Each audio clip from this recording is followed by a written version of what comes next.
Good evening to all of you. कैसे हो आप सभी? मैम हम सभी बहुत अच्छे हैं। आप बताइए आप कैसे हो? जी आपने पूछा और मैं ना बताऊँ ये तो हो ही नहीं सकता। जी हम भी बहुत बढ़िया हैं। तो आप बताइए अब पढ़ाई वढ़ाई सही चल रही है कि नहीं चल रही?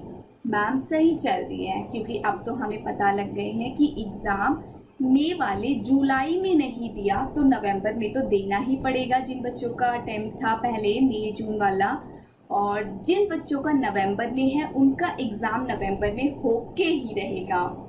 गलत फहमी में मत रहना। ICAI नवंबर वाले एग्ज़ाम पोस्टपोन बिल्कुल भी नहीं करेगी। जो अगस्त के एग्ज़ाम पोस्टपोन नहीं कर रही है, जुलाई वाले पोस्टपोन नहीं कर रही है, वो नवंबर वाले एग्ज़ाम बिल्कुल भी पोस्टपोन नहीं करने वाली।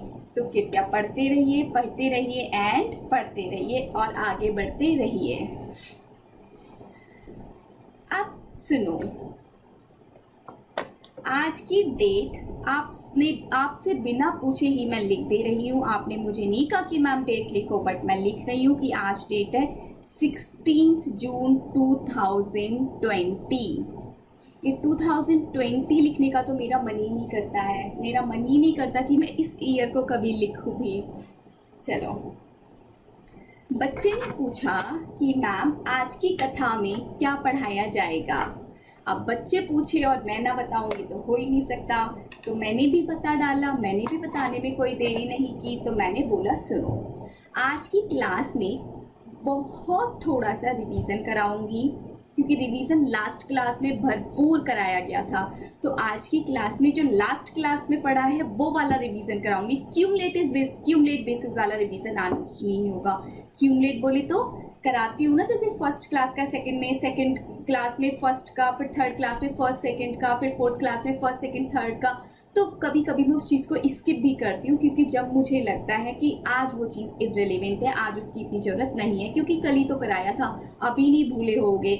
कल जो क्लास होगी वहाँ तक थोड़ा भूलने का आपका मे बी चांस हो, तो मैं जब तक आपको याद करा दूंगी, तो भूल लोगे तो आप है ही नहीं।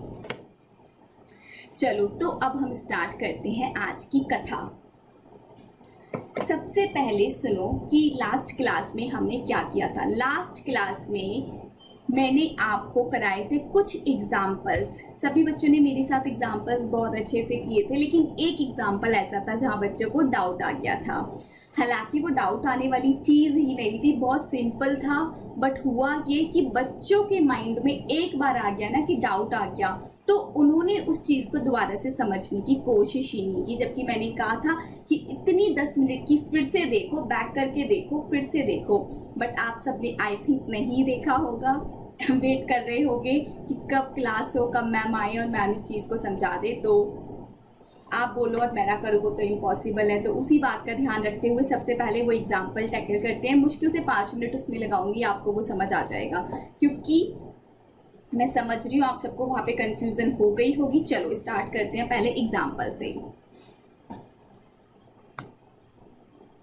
नोट्स टेलीग्राम चैनल पर जा चुके हैं, आप वहाँ से डाउनलोड कर लेना।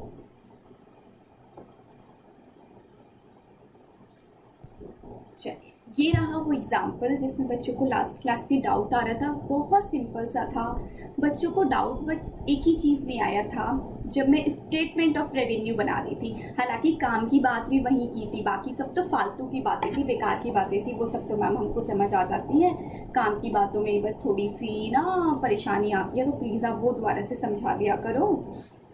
तो उसी बात को तो ध्यान में रखते हुए एग्जाम्पल फिर से समझाया जा रहा है। तो अब आ जाइए वापस से एग्जाम्पल पर। यहाँ पर आइए और देखिए कि इसमें हुआ क्या। इस वाले केस में जब फर्स्ट वाले केस की अगर मैं बात करूँ तो जो मिस्टर एक्स ने मिस्टर वाई को जो गुड्स सेल किया था, उस पर जो CGST लगा था वो तो 900 का था, SGST भी लगा था 900 रुपये का। लेकिन कोई भी ITC मिस्टर एक्स के पास नहीं था, जिसकी वजह से उनको 900 रुपये सेंट्रल गवर्नमेंट को और स्टेट गवर्नमेंट को पे करना पड़ गया था। तो यहाँ से 900 रुपये सेंट्रल गवर्नमेंट को मिला था और यहाँ से 900 रुपये स्टेट गवर्नमेंट को मिला था। तो जब मैंने statement showing revenue to the government बनाया था तो 900 रुपये गवर्नमेंट को स्टेट गवर्नमेंट को दे दिया था और 900 रुपये सेंट्रल गवर्नमेंट को दे दिया था। ठीक है, ये कौन सी वाली गवर्नमेंट थी स्टेट गवर्नमेंट? ये दिल्ली गवर्नमेंट थी, क्योंकि मिस्टर एक्स भी दिल्ली में रहते थे और मिस्टर वाई भी दिल्ली में रहते थे, तो ये दिल्ली गवर्नमेंट को चले गए थे। फिर क्या हुआ, गुड्स मिस्टर वाई ने बेचा था मिस्टर जेड को। एक दिल्ली में रहता था, एक यूपी में, जिसकी वजह से IGST लग गया था। लेकिन मिस्टर वाई जब अपना IGST पे कर रहे थे 2160 रुपये का, तो उनके पास ITC पड़ा हुआ था। उनके पास ITC पड़ा हुआ था कितने रुपए का? 1800 रुपये का। 900 रुपये का उनके पास CGST था और 900 रुपये का उनका IGST था, जिसकी वजह से उनको सेंट्रल गवर्नमेंट को कितना देना पड़ा था? उनको सेंट्रल गवर्नमेंट को जस्ट देना पड़ा था 360 रुपये, क्योंकि उन्होंने अपने ITC को यूज़ कर लिया था। फिर केस 360 रुपये जब इन्होंने सेंट्रल गवर्नमेंट को दिया, तो वो मैंने यहाँ पर लिख के दिखा दिया कि इतना अमाउंट सेंट्रल गवर्नमेंट को बाय कैश और बाय बैंक पे किया गया है। फिर बात की जाए अगर थर्ड केस की, तो थर्ड केस में क्या हुआ था, गुड्स जेड ने सोल्ड किया था गुड्स ए को। ये भी यूपी में रहते थे और ये भी यूपी में रहते थे, तो जिसकी वजह से लग गया था CGST और SGST। SGST कौन सा वाला है? ये यूपी वाला, यूपी गवर्नमेंट को जाएगा। ठीक है, लेकिन जब ये जो है मिस्टर ए, जब इनको अपना टैक्स मिस्टर जेड को अपना आउटपुट टैक्स पे करना था, तो इनके पास क्या IGST था? क्या इनके पास ITC था? जी हाँ, इनके पास ITC था। इनके पास CGST था 1296 का, इनके पास SGST था 1296 का। ये तो हो गया इनका आउटपुट टैक्स। इसमें से क्या माइनस करेंगे? ये ITC। तो इनके पास जो ITC था वो कितना था? इनके पास ITC था 2160 रुपये का। तो 2160 रुपये इन्होंने अपने यहाँ पर यूटिलाइज कर लिए और 432 रुपये इन्होंने स्टेट गवर्नमेंट को पे कर दिए। कौन सी गवर्नमेंट है ये स्टेट गवर्नमेंट? यूपी वाली गवर्नमेंट। यूपी वाली गवर्नमेंट को कितना रुपया दिया है? 432। तो ये 432 रुपये मैं यहाँ पर लिख देती हूँ यूपी गवर्नमेंट के कॉलम में। इतनी बात सबको समझ आ गई है? इतनी बात सबको समझ आ गई है? इतनी तो कल भी समझ आ गई थी, क्योंकि ये तो बाय बैंक और बाय कैश हमें क्वेश्चन में ही दिख रहा था जब हमने क्वेश्चन का आंसर सॉल्व किया था। तो जो हमें क्वेश्चन में दिख रहा था वही हमने यहाँ पर पुट कर दिया कि हाँ इतना रुपया इस वाली गवर्नमेंट को जाएगा, इतना रुपया इस वाली गवर्नमेंट को जाएगा। लेकिन प्रॉब्लम बच्चों को कहाँ पर आई थी? जब मैं ट्रांसफ़र की एंट्री डाल रही थी, जब मैं ये वाला अमाउंट डाल रही थी और ये वाला अमाउंट डाल रही थी, तो बच्चों को प्रॉब्लम आ गई थी। अब वापस से आओ केस पर, देखो ध्यान से सभी सुनेंगे, ध्यान से सुनना। यहाँ पर क्या हुआ, IGST किसको पेबल होता है? IGST पेबल होता है, जल्दी से मैसेज करो, IGST किसको पेबल होता है? IGST पेबल होता है सेंट्रल गवर्नमेंट को। ठीक है, लेकिन सेंट्रल गवर्नमेंट को कितना रुपया मिलना चाहिए था? जी सेंट्रल गवर्नमेंट को मिलना चाहिए था 2160 रुपये, बट सेंट्रल गवर्नमेंट को मिला कितना है? जी सेंट्रल गवर्नमेंट को मिला है सिर्फ 360 रुपये, यानी कि बाकी का पैसा सेंट्रल गवर्नमेंट को नहीं मिला। 2160, अब ध्यान से सुन लेना, लास्ट बार रिपीट कर रही हूँ, अब सबको समझ आनी चाहिए ये वाली बात। 2160 रुपये किसको मिला है? 2160 रुपये किसको मिला है? किसी को भी नहीं मिला है। लेकिन सेंट्रल गवर्नमेंट को कितना मिलना चाहिए था? 2160, लेकिन सेंट्रल गवर्नमेंट को मिला कितना? 360। कितना शॉर्टफॉल रह गया सेंट्रल गवर्नमेंट के पास? कितना शॉर्टफॉल रह गया? जी 1800 रुपये का शॉर्टफॉल रह गया सेंट्रल गवर्नमेंट के पास। 1800 रुपये का शॉर्टफॉल है। अब ये 1800 रुपये का शॉर्टफॉल किसके हाथ में है? सेंट्रल गवर्नमेंट के हाथ में। सेंट्रल गवर्नमेंट रो रही है, चिल्ला रही है, बोल रही है मेरे पास 1800 रुपये कम आए हैं, मेरे पास 1800 रुपये कम आए हैं। आप सभी मुझे बताओ, क्या सच में सेंट्रल गवर्नमेंट के पास 1800 रुपये कम आए हैं? येस और नो? मैसेज करो अब सभी। सेंट्रल गवर्नमेंट के पास आना था 2160, सेंट्रल गवर्नमेंट के पास आया है 360। क्या सेंट्रल गवर्नमेंट के पास 1800 रुपये का शॉर्टफॉल है? क्या सच में सेंट्रल गवर्नमेंट को 1800 रुपये कम मिला है? जी मैम, सेंट्रल गवर्नमेंट को 1800 रुपये कम मिला है। आप सभी मेरी बात से अग्री हो या नहीं? जी मैम, हम सब आपकी बात से अग्री हैं, सेंट्रल गवर्नमेंट को 1800 रुपये कम मिला है। तो अब देखो, ये जो सेंट्रल गवर्नमेंट को 1800 रुपये क्यों कम मिला है? सेंट्रल गवर्नमेंट को 1800 रुपये ड्यू टू IGST कम मिला है। हमने ITC ले लिया था, due to ITC central government को 1800 रुपये कम मिला है। ये जो ITC था, एक तो सेंट्रल गवर्नमेंट का खुद का था, एक स्टेट गवर्नमेंट का था। एक हमने ITC सेंट्रल गवर्नमेंट वाला लिया, एक हमने ITC स्टेट गवर्नमेंट वाला लिया। अब देखो, जो मैंने सेंट्रल गवर्नमेंट का ITC यूज करके सेंट्रल गवर्नमेंट को कम पैसा दिया, तो उससे सेंट्रल गवर्नमेंट पे कोई फर्क पड़ना चाहिए। सिर्फ इतनी सी बात सोचो, सिर्फ ये कि मैंने सेंट्रल गवर्नमेंट को 900 रुपये कम दिया क्योंकि मेरे पास सेंट्रल गवर्नमेंट का ITC पड़ा हुआ था। कोई फर्क नहीं पड़ना चाहिए? जी मैम, कोई भी फर्क नहीं पड़ना चाहिए, क्योंकि मैं ऑलरेडी सेंट्रल गवर्नमेंट को 900 रुपये पहले दे चुकी थी, और वो 900 रुपये जब मैं अपना आउटपुट टैक्स पे कर रही थी तो वहां पर मैंने माइनस कर लिया, तो सेंट्रल गवर्नमेंट को तो कोई फर्क नहीं पड़ा।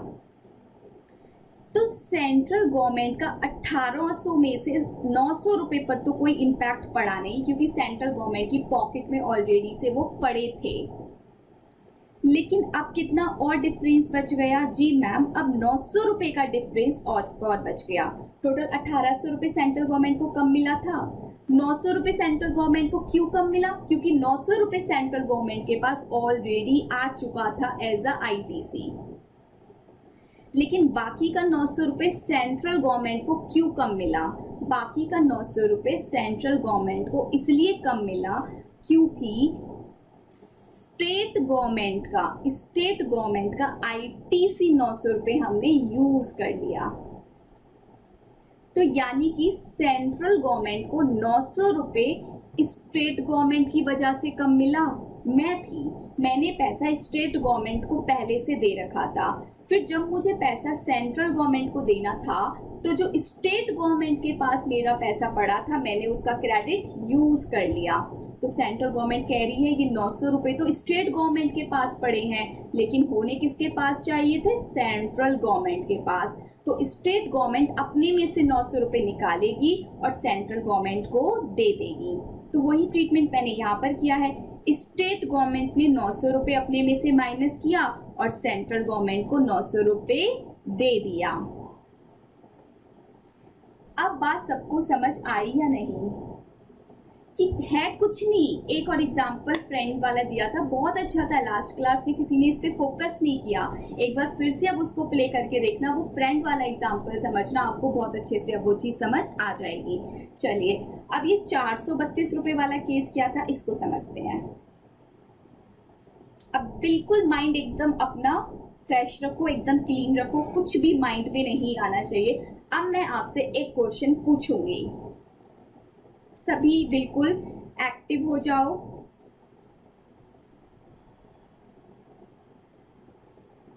इस वाले केस में क्या हुआ? सेंट्रल गवर्नमेंट को मिलना चाहिए था 1296, स्टेट गवर्नमेंट को मिलना चाहिए था 1296, लेकिन सेंट्रल गवर्नमेंट को कुछ भी नहीं मिला और स्टेट गवर्नमेंट को सिर्फ 432 रुपीज़ मिला। पहले बात करेंगे हम सेंट्रल गवर्नमेंट की। सेंट्रल गवर्नमेंट को कितना मिलना चाहिए था? सिर्फ दो बातों का आंसर आप करो। सेंट्रल गवर्नमेंट को कितना मिलना चाहिए था? मैम, सेंट्रल गवर्नमेंट को मिलना चाहिए था 1296 रुपये, लेकिन सेंट्रल गवर्नमेंट को कुछ भी नहीं मिला। तो शॉर्टफॉल कितने का है? शॉर्टफॉल है 1296 का। शॉर्टफॉल है 1296 का। लेकिन 1296 सेंट्रल गवर्नमेंट को कम क्यों मिला? कम इसलिए मिला क्योंकि हमने IGST से सेट ऑफ कर लिया। IGST किसको मिलता है? सेंट्रल गवर्नमेंट को। यानी कि सेंट्रल गवर्नमेंट की पॉकेट में पहले से 1296 रुपये आ रखे थे, बाद में 1296 रुपये को यूज़ किया और हमने कुछ भी सेंट्रल गवर्नमेंट को नहीं दिया, तो सेंट्रल गवर्नमेंट को कोई फ़र्क नहीं पड़ेगा, क्योंकि सेंट्रल गवर्नमेंट को तो ऑलरेडी IGST 1296 का मिला हुआ था, वही IGST आपने बाद में यूटिलाइज्ड कर लिया। लेकिन स्टेट गवर्नमेंट की बात करें तो स्टेट गवर्नमेंट को मिलना चाहिए था 1296, लेकिन मिला कितना है, सिर्फ और सिर्फ 432। 864 स्टेट गवर्नमेंट को कम मिला। कम क्यों मिला? क्योंकि आपने IGST का क्रेडिट यूज किया। IGST का क्रेडिट किसको पे किया था आपने? IGST का क्रेडिट मैम हमने सेंट्रल गवर्नमेंट को पे किया था। तो सेंट्रल गवर्नमेंट की पॉकेट में पैसा पड़ा हुआ है, स्टेट गवर्नमेंट की में नहीं। तो वो पैसा सेंट्रल गवर्नमेंट की पॉकेट में से निकालो और स्टेट गवर्नमेंट की पॉकेट में डालो। तो मैंने पैसा, ये देखो यहाँ पर ये ट्रांजैक्शन होगी, ये मैंने वो पैसे का क्या किया, सेंट्रल गवर्नमेंट की पॉकेट में से निकाला और स्टेट गवर्नमेंट की पॉकेट में डाल दिया। यहाँ पर प्लस कर दिया, यहाँ पर माइनस कर दिया। चलो अब मैं आगे बढ़ती हूँ। इस एग्जाम्पल पर जितना मेरे को टाइम लगाना था मैंने उससे ज़्यादा लगाया। स्टिल आपको नहीं समझ आया तो आप क्लास को एक बार फिर से बैक प्ले करके देखो, और फिर भी कोई इश्यू आ जाए तो आप मेरे को कॉल कर सकते हो।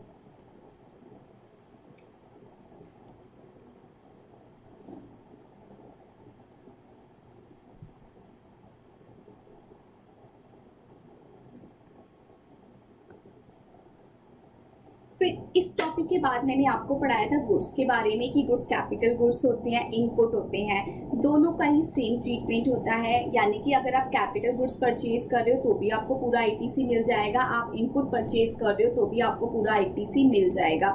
लेकिन सेल के टाइम पर डिफरेंट ट्रीटमेंट होता है। ये चीज़ बताई थी कि जब इनपुट को आप सेल करते हो तो आपको GST पेबल कैसे निकालना होता है। जितने रुपए का आपने गुड्स बेचा उस पर आप GST का रेट लगा दो, आपके पास GST का आउटपुट टैक्स निकल के आ जाएगा। फिर हमने बात की थी कि अगर आपको कैपिटल गुड्स को बेचना है तो आप आउटपुट टैक्स कैसे निकालोगे, तो आपको हायर ऑफ द टू लेना पड़ेगा, वैल्यू का भी और रिड्यूस्ड ITC का। दो तरह के GST का ITC निकलेगा यहाँ पर, रिड्यूस्ड ITC कैसे? एक तो आप GST का आउटपुट टैक्स निकालोगे value of sale into GST rate, एक आपके पास क्या आ जाएगा, आउटपुट टैक्स आ जाएगा। दूसरा आउटपुट टैक्स आप कैसे निकालोगे, जो भी आपका ITC था जो आप पहले अवेल कर चुके थे उसको रिड्यूस्ड कर दोगे। रिड्यूस कैसे करोगे? जितने पीरियड के लिए आप अपनी एसेट को यूज कर चुके थे उतने पीरियड का ITC आप रिड्यूस कर दोगे, लेस कर दोगे। जो बचा कुछ ITC होगा वो आपको वापस पे करना पड़ेगा। तो इन दोनों में से जो भी हायर हो जाएगा वही बनेगा आपका आउटपुट टैक्स। रिफंड के चैप्टर का थोड़ा सा बताया था आपको। फिर आपको बताया था कि अपॉर्शनमेंट जब हम सीखेंगे तो इन दोनों केसेस में अलग अलग ट्रीटमेंट होता है। कैपिटल गुड्स के केस में रूल 43 लगता है, इनपुट के केस में रूल 42 लगता है। फिर सर्विस का पढ़ाया था कि सर्विस को हमेशा इनपुट सर्विस बोला जाता है, चाहे आप उसको कैपिटलाइज्ड करो चाहे आप उसको एज ए एक्सपेंस बुक करो, हमेशा उनको क्या बोला जाता है, इनपुट सर्विस। सभी तरह की इनपुट सर्विसेज के जो ट्रीटमेंट होते हैं GST में वो सेम है। जब आप सर्विसेज परचेज कर रहे हो, अवेल कर रहे हो तो आपको ITC मिल जाएगा। लेकिन एक सर्विस ऐसी थी वर्क कॉन्ट्रैक्ट की सर्विस, जहां पर आपने अगर वर्क कॉन्ट्रैक्ट की सर्विसेज अवेल की हैं और उनको बुक में कैपिटलाइज्ड कर रखा है तो आपको ITC नहीं मिलेगा, अदरवाइज आपको ITC मिल जाएगा। आई थिंक अब आपको ये बात बहुत अच्छे से समझ आ गई होगी और एक बार सभी बोलेंगे जय माता दी। चलिए अब हम बढ़ेंगे आगे, क्योंकि अब हमने बहुत कुछ रिवीजन कर लिया और बहुत सारी छोटी छोटी कॉन्सेप्ट्स को समझ लिया है। अब देखो मैं आपको सबसे पहले आज की क्लास का नया पॉइंट बताऊंगी जो कि अब स्टार्ट होने जा रहा है, सेक्शन नंबर 16।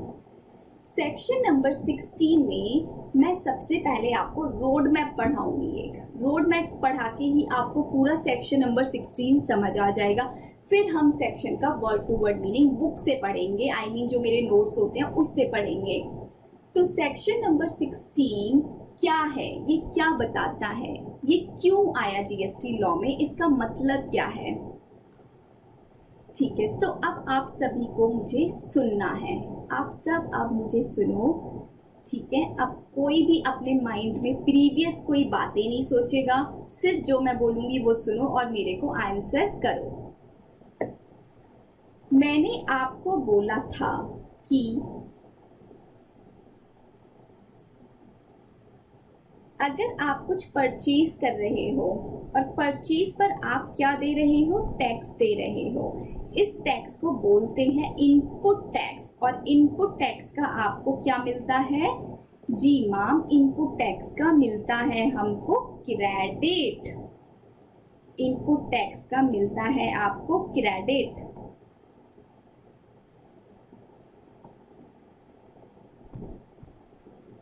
तो मैंने आपको बोला था कि क्रेडिट हमेशा नहीं मिलता। क्रेडिट अगर आपको मिलेगा तो आपको कुछ कंडीशंस पूरी करनी होती है, कुछ आपको कंडीशंस पूरी करनी होती हैं। अगर आप कंडीशंस पूरी कर दोगे तो आपको क्रेडिट मिल जाएगा, अदरवाइज आपको क्रेडिट नहीं मिलेगा। और एक जगह मैंने आपको बोला था कि कुछ सिचुएशन ऐसी होंगी जहां पर आप कंडीशन पूरी करो, चाहे आप कंडीशन पूरी ना करो, आपको क्रेडिट नहीं मिलेगा, आपको क्रेडिट नहीं मिलेगा। तो उस सिचुएशन को क्या बोलते थे हम? Block credit.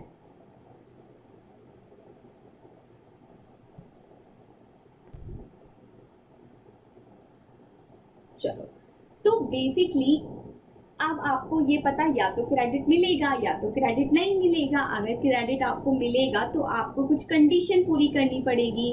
वो ही कंडीशंस लिखी गई हैं सेक्शन नंबर 16 सबसेक्शन 2 में। बहुत इंपॉर्टेंट है, बहुत ज़्यादा। विद सबसेक्शन ये सेक्शन आपको याद होना चाहिए। सेक्शन नंबर 16 सबसेक्शन 2 वो सारी कंडीशंस बताता है। अगर आप उन कंडीशन को पूरा कर दोगे तो आपको आईटीसी मिल जाएगा, अदरवाइज आपको आईटीसी ना मिल पाएगा।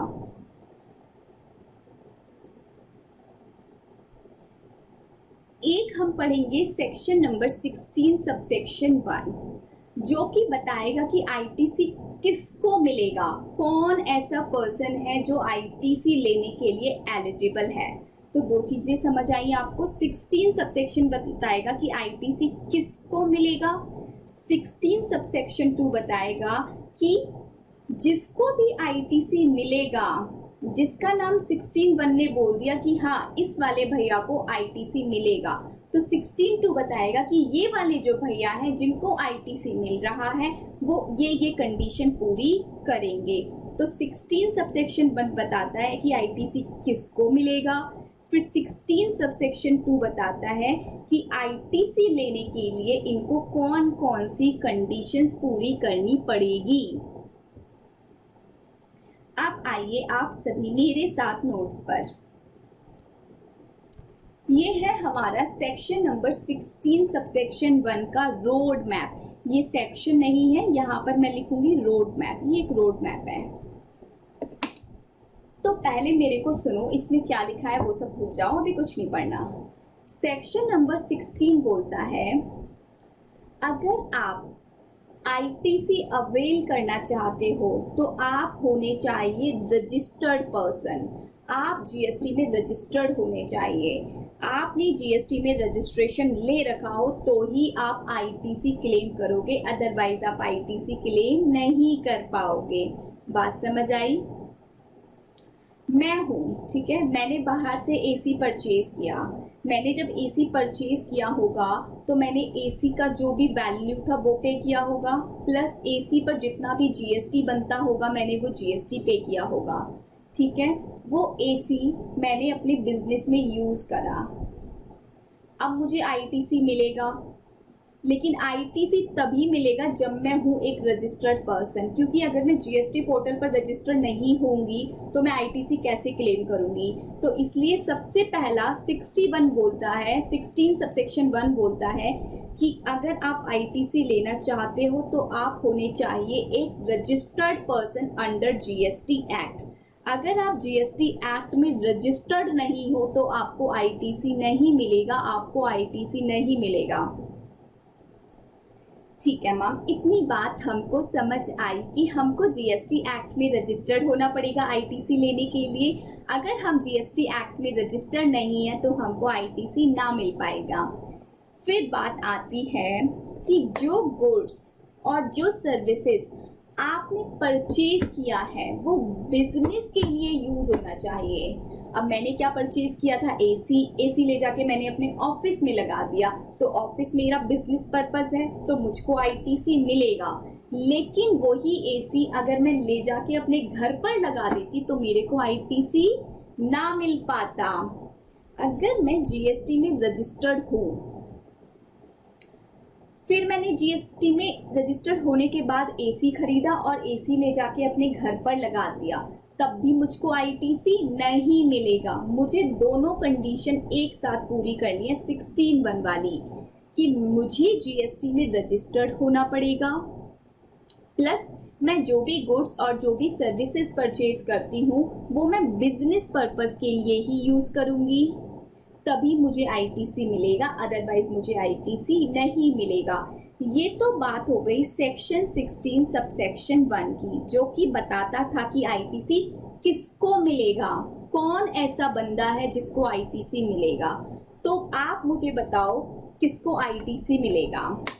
चलो मैसेज करो, स्टार्ट हो जाओ। मैम जो जीएसटी में रजिस्टर्ड होगा उसको आईटीसी मिलेगा, प्लस उसको आईटीसी तभी मिलेगा जब वो गुड्स और सर्विसेज को अपने बिजनेस पर्पस के लिए अवेल कर रहा हो, पर्सनल पर्पस के लिए नहीं।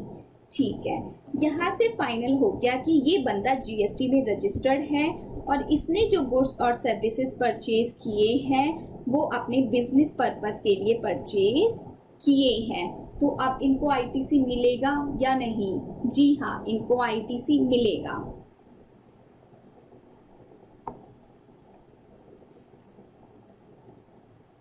एक एग्जाम्पल यहाँ पर लिख रही हूँ, ये है मिस्टर ए, इन्होंने एक एसी परचेज किया अपनी दुकान के लिए, इन्होंने एक एसी परचेज किया, ये जीएसटी लॉ में रजिस्टर्ड है, ये एक टैक्सेबल पर्सन है, इन्होंने एसी परचेज किया। तो जब इन्होंने एसी परचेज किया होगा तो इन्होंने क्या दिया होगा, टैक्स दिया होगा, उस टैक्स का इनको आईटीसी मिलेगा। लेकिन कब मिलेगा? ये जीएसटी में क्या होने चाहिए, रजिस्टर्ड होने चाहिए। प्लस ये जो इन्होंने एसी परचेज किया ये इसको अपनी दुकान के लिए यूज करें, अपने बिजनेस पर्पस के लिए यूज करें। ये दोनों कंडीशन अगर मिस्टर ए एक बार में सेटिस्फाई कर देते हैं तो इनको आईटीसी मिलेगा, अदरवाइज इनको आईटीसी ना मिल पाएगा। ठीक है, अब कहता है ये लॉ कि ठीक है, मिस्टर ए को आईटीसी तभी मिलेगा जब वो 16 सबसेक्शन 2 की सारी कंडीशन सेटिस्फाई कर देंगे। 16 सबसेक्शन 2 में बहुत सारी कंडीशंस बताई गई हैं, पढ़ाऊंगी, बहुत सारी कंडीशंस हैं। अगर मिस्टर ए ये सारी कंडीशन सेटिस्फाई कर देंगे तो मिस्टर ए को आईटीसी मिल जाएगा, अदरवाइज मिस्टर ए को आईटीसी नहीं मिलेगा। फिर से देखो, ये टैक्सेबल पर्सन है मिस्टर ए। अब आप सब आंसर दोगे। ये जीएसटी में रजिस्टर्ड है, ये जीएसटी में रजिस्टर्ड है। ठीक है, मान लो ये जीएसटी में रजिस्टर्ड है। इन्होंने जो सर्विसेज ली हैं, जो गुड्स परचेज किए हैं, वो इन्होंने बिजनेस पर्पस के लिए किए हैं। ओके मैम, प्लस ये 16 सबसेक्शन 2 वाली सारी कंडीशंस पूरी कर रहे हैं। अब बताओ इनको आईटीसी मिलेगा या नहीं? सभी बच्चे मेरे को मैसेज करो, क्या इनको आईटीसी मिलेगा या नहीं? जी मैम, इनको आईटीसी मिल जाएगा क्योंकि ये जीएसटी लॉ में रजिस्टर्ड भी है, ये बिजनेस पर्पस के लिए भी यूज कर रहे हैं और ये सेक्शन 16 सबसेक्शन 2 वाली सभी कंडीशन को सेटिस्फाई कर रहे हैं। ये बात हम मान के चलते हैं, तो इनको आईटीसी मिल जाएगा। अब मान लो एक और एग्जांपल आपके सामने रखते हो, ये जीएसटी लॉ में रजिस्टर्ड नहीं है, लेकिन जो ये गुड्स परचेज कर रहे हैं उसको बिजनेस पर्पस के लिए यूज कर रहे हैं, प्लस ये सेक्शन 16 सबसेक्शन 2 की सारी कंडीशंस पूरी कर रहे हैं। क्या इनको आईटीसी मिलेगा? बताइए। नो मैम, अब इनको कोई भी आईटीसी नहीं मिलेगा क्योंकि ये जीएसटी लॉ में रजिस्टर्ड ही नहीं है। ओके, एक लास्ट एग्जांपल, ये जीएसटी लॉ में रजिस्टर्ड हैं, पर ये जो गुड्स और सर्विसेज लेते हैं उनको बिजनेस पर्पस के लिए यूज नहीं करते, लेकिन ये 16 सबसेक्शन 2 की सारी कंडीशन सेटिस्फाई कर रहे हैं। बताओ इनको आईटीसी मिलेगा या नहीं? जल्दी से मैसेज करो, मैम इनको आईटीसी मिलेगा। बताओ, मिलेगा मिलेगा, यही बोलना चाहते हो क्या? नो मैम, हम ये नहीं बोलना चाहते, आप हमको प्लीज गलत मत समझिए। इनको आईटीसी नहीं मिलेगा क्योंकि इन्होंने जो गुड्स अवेल किए उनको इन्होंने बिजनेस पर्पस के लिए यूज ही नहीं किया। तो तीनों कंडीशन इनको एक साथ सेटिस्फाई करनी होती है। इनको जीएसटी लॉ में रजिस्ट्रेशन लेना पड़ता है, प्लस इन्होंने जो गुड्स और सर्विसेज अवेल किया वो इनको बिजनेस पर्पस के लिए यूज करना पड़ता है, प्लस इनको 16 सबसेक्शन 2 की सारी कंडीशन को सेटिस्फाई करना पड़ता है। उसके बाद ही ये आईटीसी लेने के लिए एलिजिबल होते हैं। चलो, अब एक चीज आप मेरे को बताइएगा, बहुत विश्वास के साथ पूछ रही हूँ क्योंकि जिस तरह से मैंने आपको पढ़ाया है, जितना रिवाइज करवाया है, मेरा मानना है आप सबको आंसर देना आना चाहिए।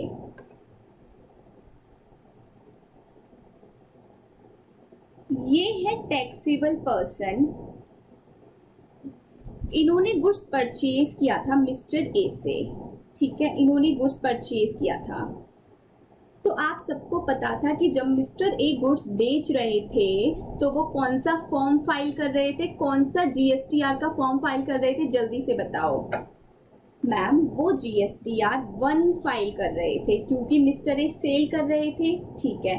फिर ये जो फॉर्म 1 था ये कहाँ पर ऑटो पॉपुलेटेड होता था? ये रेसिपिएंट के जीएसटीआर 2A में ऑटो पॉपुलेटेड हो जाता था। फिर रेसिपिएंट को जीएसटीआर 2 भरना होता था, रेसिपिएंट को जीएसटीआर 2 भरना होता था on the basis of 2A, क्योंकि 2A उसको समरी बताता था, वो देखता था अरे मैंने यहाँ से परचेज किया, मैंने यहाँ से परचेज किया, मैंने यहाँ से परचेज किया, इसके बेसिस पर वो अपना जीएसटीआर 2 भरता था। फिर उसको आईटीसी मिलने के लिए एलिजिबल हो जाता था, उसको आईटीसी मिल जाता था। तो देखो होता क्या है, जब ये अपना आईटीसी क्लेम करेगा, जब ये अपना आईटीसी क्लेम करेगा तो एक रिटर्न होती है 3B। हालांकि लॉ में आपको हर जगह 333 लिखा मिलेगा, लेकिन 3 अभी पिक्चर में नहीं है। प्रैक्टिकल लाइफ में जीएसटीआर 3 नाम का कोई फॉर्म बना ही नहीं है, तो उन्होंने जीएसटीआर 3B बना रखा है।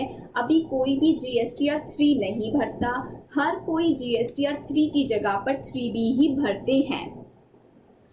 लॉ ने जब लॉ बन रहा था तो लिखा गया था कि फॉर्म जीएसटीआर 3 भरा जाएगा, लेकिन 3 इम्प्लीमेंट नहीं हो पाया due to some issues, form नहीं बन पाया होगा, फॉर्म बनने में दिक्कत आ रही होगी, तो उसकी जगह पर फिलहाल 3B बना हुआ है और जितने भी टैक्स पेयर होते हैं सभी 3B भरते हैं।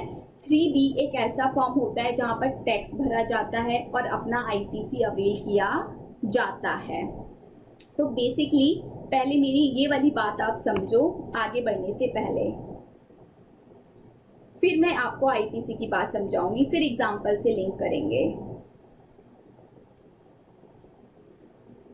सभी सुनना ध्यान से। एक फॉर्म होता है 1, वापस आऊंगी जो टॉपिक छोड़ा हुआ है, अभी यहाँ पर एकदम फ्रेश सुनो। एक फॉर्म होता है 2, एक फॉर्म होता है 3, ठीक है। 1 जो होता है वो सेल के लिए भरा जाता है। अगर आपने अपने बिजनेस से कोई सेल की है तो आप जीएसटीआर 1 भरोगे, अगर आपने कोई सेल की है तो आप क्या भरोगे? जीएसटीआर 1। अगर आपने परचेज की है तो आप क्या भरोगे? जीएसटीआर 2।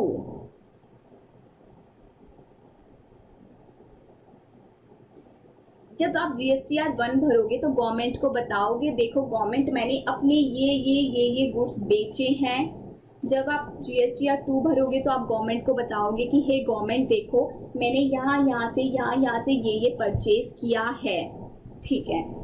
लेकिन जब आप GSTR 3 भरोगे, जो कि अब रिप्लेस हो चुका है 3B से, फिलहाल 3 नाम का कोई भी फॉर्म हमारी प्रैक्टिकल लाइफ में नहीं है, वो रिप्लेस हो चुका है 3B से।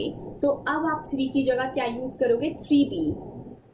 3B में होता है नेट सेटलमेंट। नेट सेटलमेंट यानी कि अगर आपको कोई GST का टैक्स भरना है तो वो 3B में जाएगा। आपको कोई ITC क्लेम करना है तो वो भी कहाँ पर आप क्लेम करोगे? 3B में। GSTR 1 सिर्फ सेल की डिटेल बताता है, GSTR 2 सिर्फ और सिर्फ परचेज की डिटेल बताता है, और GSTR 3B आपको बताता है, गवर्नमेंट को बताता है कि मैंने इतनी सेल की, इतनी परचेज की, ये मेरा आउटपुट टैक्स बन रहा है, ये मेरा इनपुट टैक्स बन रहा है, और नेट सेटलमेंट मेरा इतना बन रहा है और इतना पैसा मैं आपको पे कर रहा हूँ। तो बेसिकली 3B आपकी होती है एक तरह की रेगुलर रिटर्न। रेगुलर रिटर्न जहां पर आप गवर्नमेंट को टैक्स का पैसा पे करते हो और अपना ITC अवेल करते हो। तो अब मेरी बात सुनो कि ये जो रेगुलर रिटर्न होती है 3B, ये जाती है नेक्स्ट मंथ में 20th तक। अगर मैंने आज सप्लाई किया, आज अगर मेरा टाइम ऑफ सप्लाई निकल के आया, तो अगले महीने की 20 तारीख तक मुझे ये वाली रिटर्न फाइल करनी होती है। तो मैं हमेशा आपको बोलती थी अगले महीने की 20 तारीख, अगले महीने की 20 तारीख। तो मैं रेगुलर रिटर्न को अपने माइंड में रख के बोलती थी, क्योंकि रेगुलर रिटर्न ही एक ऐसी रिटर्न होती है जहां पर आप टैक्स का पैसा गवर्नमेंट को पे करते हो। क्योंकि GSTR 1 में आप जस्ट सेल के बारे में बता रहे हो, GSTR 2 में आप जस्ट परचेज के बारे में बता रहे हो, लेकिन GSTR 3B में आप गवर्नमेंट को बता रहे हो मेरा आउटपुट टैक्स इतना बनता है, मेरा इनपुट टैक्स इतना बनता है, और नेट इतना बनता है जो कि मैं आपको पे कर रहा हूँ या पे कर रही हूँ। चलिए अब एक चीज और सुनो, बहुत बढ़िया चीज है। जैसे आप सबको पता लगा, क्या पता लगा मैम, कि ये जो 3 नंबर का फॉर्म है ये इस टाइम प्रैक्टिकल लाइफ में नहीं है। इसकी जगह कौन सा फॉर्म है प्रैक्टिकल लाइफ में? 3B। सिमिलरली प्रैक्टिकल लाइफ में बता रही हूँ GSTR 2 जैसा कोई भी फॉर्म नहीं है। GSTR 2 प्रैक्टिकल लाइफ में नहीं भरा जाता। लेकिन आप देख रहे हो थ्योरेटिकल लाइफ प्रैक्टिकल लाइफ से कितनी अलग चल रही है। थ्योरेटिकल लाइफ में आप एकदम बढ़िया पढ़ रहे हो, एकदम सीक्वेंस में चीजें पढ़ रहे हो कि 1 में ठीक है अपनी सेल दिखाओ, 2 में अपनी परचेज दिखाओ, 3 में अपना टैक्स पे कर दो। लेकिन रियल लाइफ में GSTR 2 फॉर्म अभी तक बना ही नहीं है। तो रियल लाइफ में मैं बताती हूँ टैक्स पेयर क्या करते हैं।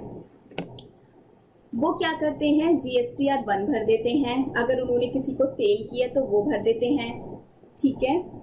और वो क्या करते हैं 2A के बेसिस पर, क्योंकि अगर वो कहीं से गुड्स परचेज कर रहे हैं तो 2A में वो चीज ऑटो पॉपुलेटेड हो रही होगी।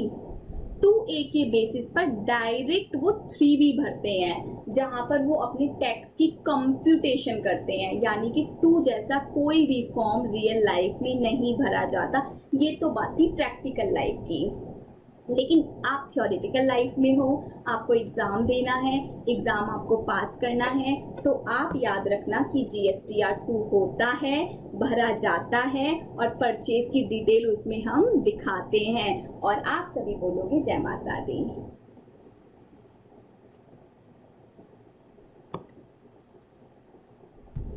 चलो आप सबको ये बात समझ आई। 3 तरह के रिटर्न के फॉर्म होते हैं। GSTR 1 होता है, GSTR 2 होता है और GSTR 3 होता है। 3/3B लिखना हर जगह, 3/3B लिखना, ठीक है। GSTR 1 में आप अपनी सेल की डिटेल दिखाते हो, GSTR 2 में आप अपनी परचेज की डिटेल दिखाते हो, GSTR 3B में आप अपना टैक्स निकाल के गवर्नमेंट को भरते हो, और 3B में ही आप अपना ITC निकाल के गवर्नमेंट को बता देते हो। एक फॉर्म होता है 2A जो कि ऑटो पॉपुलेटेड होता है, आपको उसको भरना नहीं होता, आप उसको अपडेट भी नहीं करते, आप उसको सिर्फ रीड कर सकते हो, जो कि जब सेलर जिससे आपने गुड्स परचेज किया उसने जब आपके बिहाफ पर GSTR 1 भरा होगा अपना, तो आपके 2A में वो चीज़ें ऑटो पॉपुलेटेड हो जाएंगी और 2A आपको खुल जाएगा, आपके पोर्टल पर आपको देखने को मिल जाएगा। अच्छा मैंने ये वाली परचेज की, अच्छा मैंने ये वाली परचेज की, ठीक है। अब देखो होता क्या है, अब वापस आ जाओ एग्जाम्पल पर।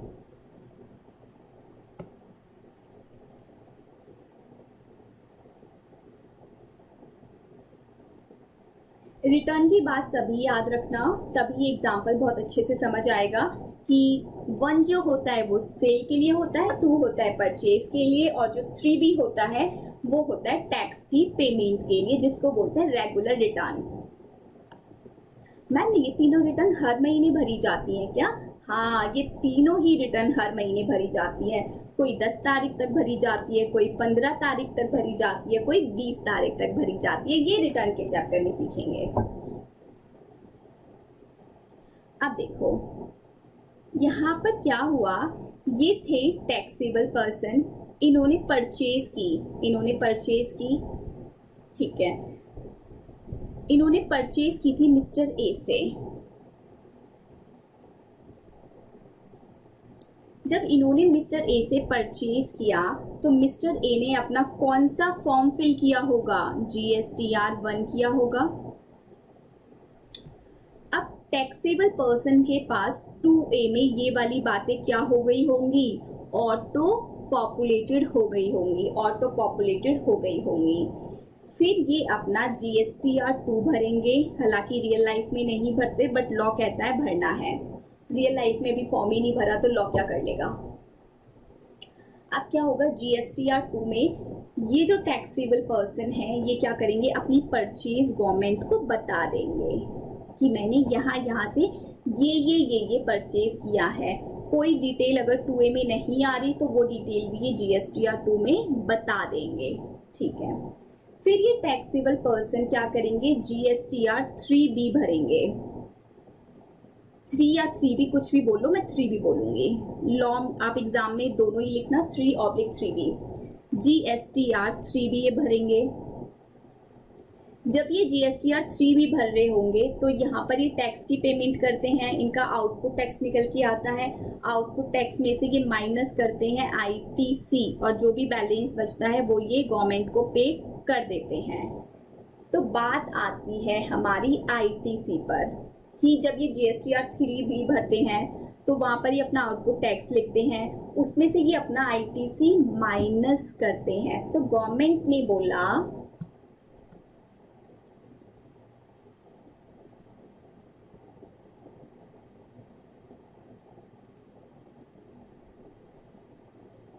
एक सेकेंड के लिए, बस एक सेकेंड, सिस्टम में प्रॉब्लम आ गई।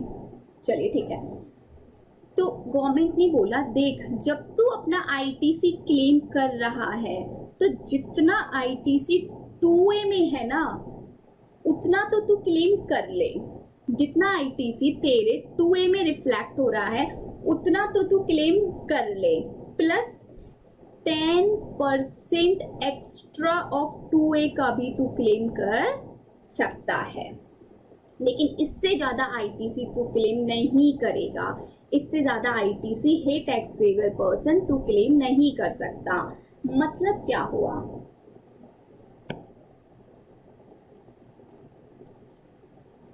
मतलब ये हुआ कि ये जो मिस्टर बी थे जो कि गुड्स को परचेज कर रहे थे, मिस्टर बी, इन्होंने जब अपना 3B भरा तो वहाँ पर इनको नेट सेटलमेंट करना था। नेट सेटलमेंट जब ये कर रहे थे तो अपना ITC सेटल्ड कर रहे थे, ITC को यूज़ कर रहे थे। तो गवर्नमेंट बोली जितना ITC तेरे 2A में आ रखा है उतना ITC तो तू पूरा ले ले, प्लस जितना ITC 2A में आ रखा है उसका जो भी 10% बनेगा उतना और ले ले। इससे ज़्यादा ITC तू यूज़ नहीं कर सकता।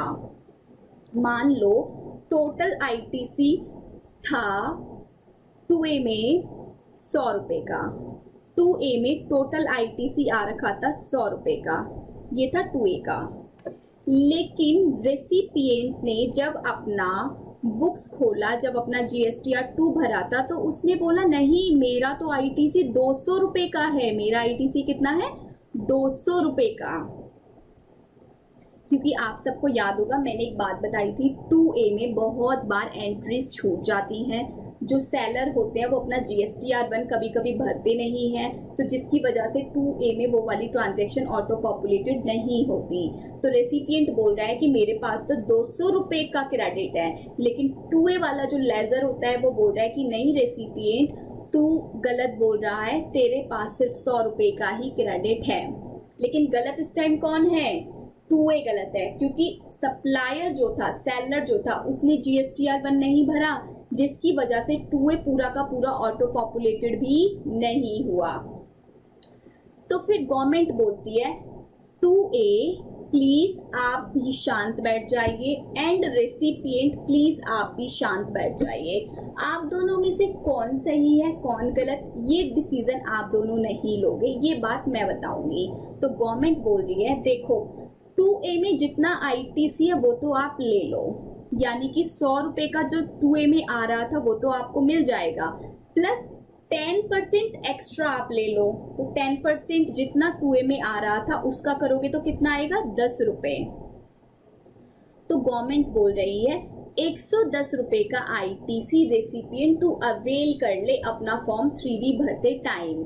लेकिन रेसिपिएंट तो बोल रहा है कि मेरा तो 200 का था, सेलर की गलती है, सेलर ने GSTR-1 नहीं भरा, मैं क्या करूँ। गवर्नमेंट बोलती है तो हम भी क्या करें, दे तो रहे ना तेरे को 10% एक्स्ट्रा, इतना ले ले, जब तेरा सेलर GSTR-1 भरेगा इन फ्यूचर में तब तेरा GST-2A ऑटो पॉपुलेटेड हो जाएगा, तब रिमेनिंग ITC तू अवेल कर लेना। बट अभी में तेरे को हम सिर्फ और सिर्फ इतना ही ITC देंगे, और प्यार से बोलेंगे जय माता दी। चलो इतनी बात समझ आई? जी हाँ मैम, बिल्कुल इतनी बात हमको समझ आ गई है।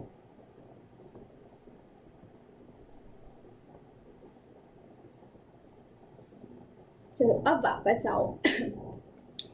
एक रजिस्टर्ड पर्सन को ही ITC मिलेगा, उसी रजिस्टर्ड पर्सन को ITC मिलेगा जो गुड्स और सर्विसेज को बिजनेस पर्पस में यूज कर रहे हैं।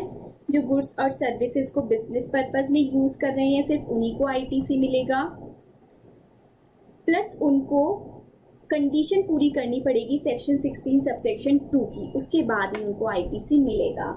उनको ITC कितना मिलेगा? जितना अमाउंट उनके 2A में रिफ्लेक्ट हो रहा होगा वो सारा उनको मिल जाएगा, प्लस 10% एक्स्ट्रा ऑफ 2A मिल जाएगा। जितना भी टोटल फिगर 2A में आ रहा था उसका 10% एक्स्ट्रा ITC वो क्लेम कर सकते हैं अपना 3B भरते टाइम। अब कृपया वो बच्चे ध्यान दो एक बार जिनका अटेम्प्ट जून या फिर मई में होने वाला था। CA के स्टूडेंट्स मई में अगर कोई हो इसमें, या फिर कोई ऐसा बच्चा मेरी क्लास देख रहा हो जो जून में पेपर देने वाला हो CMA वाला, तो उनके लिए लिमिट 10% नहीं है, ये लिमिट है 20%। लेकिन नवंबर 2020 में जिसका अटेम्प्ट है, चाहे वो CA का स्टूडेंट हो चाहे वो CMA का स्टूडेंट हो, आपके लिए अमेंडमेंट आ चुकी है और ये लिमिट 10% है। तो जिनका मई और जून में अटेम्प्ट होने वाला था, जिनका जुलाई में अभी होने जा रहा है, उनको भी जो लिमिट याद रखनी है वो याद रखनी है 20%। यानी कि जितना 2A में अमाउंट आ रहा है उतने का क्रेडिट ले लो, प्लस 20% एक्स्ट्रा आपको मिल जाएगा, इससे ज़्यादा नहीं मिलेगा। चलो बस सेक्शन 16 सबसेक्शन 1 इतनी ही बात बोलता है, इससे ज़्यादा कुछ भी नहीं बोलता, इससे ज़्यादा कुछ भी नहीं बोलता। तो आई होप आप सबको सेक्शन 16 सब सेक्शन 1 का रोड मैप अपने माइंड में क्लियर हुआ होगा।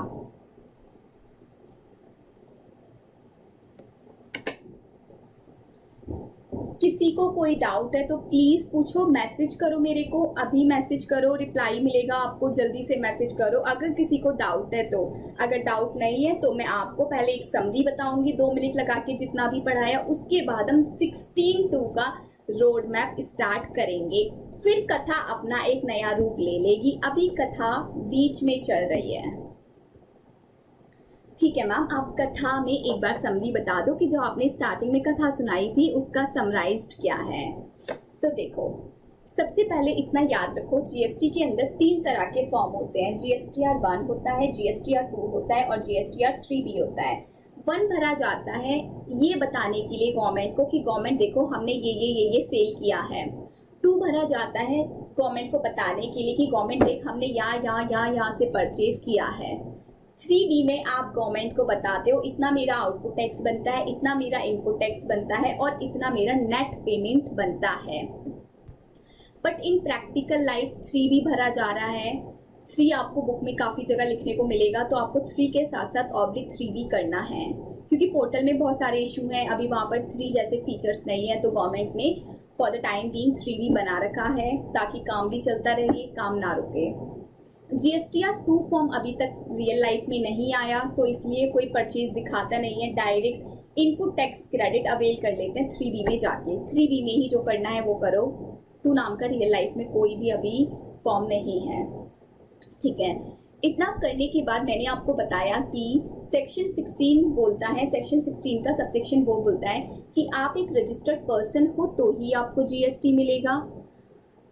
आप रजिस्टर्ड पर्सन तो हो, लेकिन जो आपने गुड्स और सर्विसेज अवेल किया है वो आपने अगर बिजनेस पर्पस के लिए किया है तो आपको ही आईटीसी मिलेगा, अदरवाइज आपको आईटीसी नहीं मिलेगा।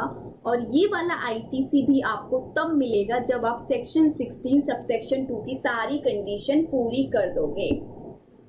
तो कितना आईटीसी मिलेगा? उतना आईटीसी मिलेगा जितना आपके 2A में रिफ्लेक्ट हो रहा है, प्लस 10% एक्स्ट्रा आईटीसी आपको मिल जाएगा। चलो अब बात आती है सेक्शन नंबर 16 सब सेक्शन 2 की।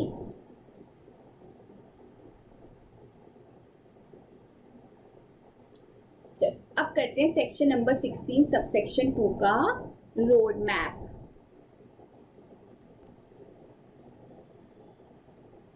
ये पूरा एक रोड मैप है जो कि आपके सामने आपको दिख रहा होगा। इसमें पूरा का पूरा सेक्शन नंबर 16 विद रूल्स लिखा हुआ है, विद रूल्स। एक सिंगल चीज ऐसी नहीं है जो छूटी हो, कुछ नहीं छूटा। एग्जाम से 2 घंटे पहले वाला जो फ्लो चार्ट आपको मिलता है वो 16(2) में यही पढ़ना है, 16(1) में जो अभी पढ़ाया था वो पढ़ना है।